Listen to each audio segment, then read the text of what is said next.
স্বাগতম জনাইছোঁ মোৰ অন্য এটা ভিডিঅ'লৈ। আগৰ ভিডিঅ'টো আপোনালোকক কৈছিলোঁ যে কি মই গাহৰি কি ধৰণে দানা খুৱাওঁ, কি ভিটামিন খুৱাওঁ, ইমান সোনকালে যে ডাঙৰ কৰিব পাৰোঁ সেইটো কথা ক'ম বুলি।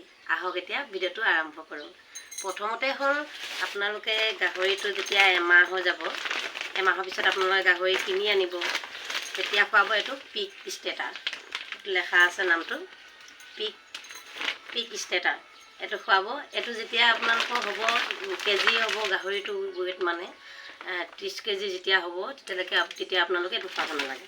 যেতিয়া 30 কেজি ৱেইট হ'ব তেতিয়া আপোনালোকে খুৱাব এইটো পিক গুড়া, দেখিছে ন, পিক গুড়া। তেতিয়া এইটো খুৱাব। যেতিয়া এইটো 40 কেজি ওপৰত হৈ যাব তেতিয়া এইটো খুৱাব নালাগে। আকৌ 40 কেজি ৱেইট হৈ গ'লে মানে আপোনালোকৰ 2 মাহ কমপ্লিট হৈ যাব।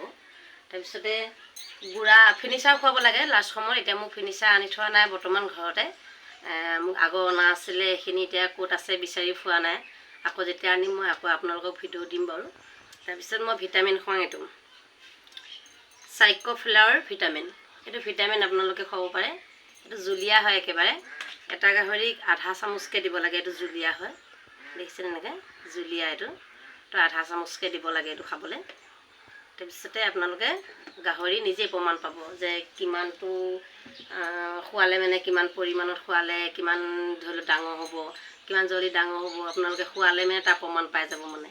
আৰু ইয়াৰ দানাবিলাকৰ নিয়মবিলাক মানে দোকানত দিব, ক'ব কেনেকৈ কোনটো দানা খুৱাব লাগে। কেইটা গাহৰি আপোনালোকে পুহিছে, ব'লক এতিয়া যাওঁ গাহৰিকেইটা মোক দেখাই দিওঁগৈ। এতিয়া মোৰ গাহৰি লোৱা আজি গাহৰি পোহা মানে হৈছে 2 মাহ 11 দিন। 11 দিনত আপোনালোকে ক'ব মোৰ গাহৰি এইকেইটা দানা খুৱাই বা ডাঙৰ হৈছে না হোৱা এইটো ক'ব। এতিয়া ব'লক যাওঁ গাহৰিকেইটা চাবলৈ।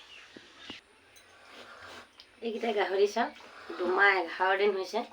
পূৰা খাই একদম পৰি আছে মানে, দানা খাই ক'লেও যাব নোৱাৰে ন, এক গঁৰাল আছে সেইকাৰণে পূৰা খাই লৈ পৰি আছে।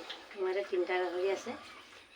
মই আজি প্ৰায় লোৱা 2 মাহ 11 দিন হৈছে। ডাঙৰ হৈছে নাখাব। ভিডিঅ'টো আজিলৈ বাই।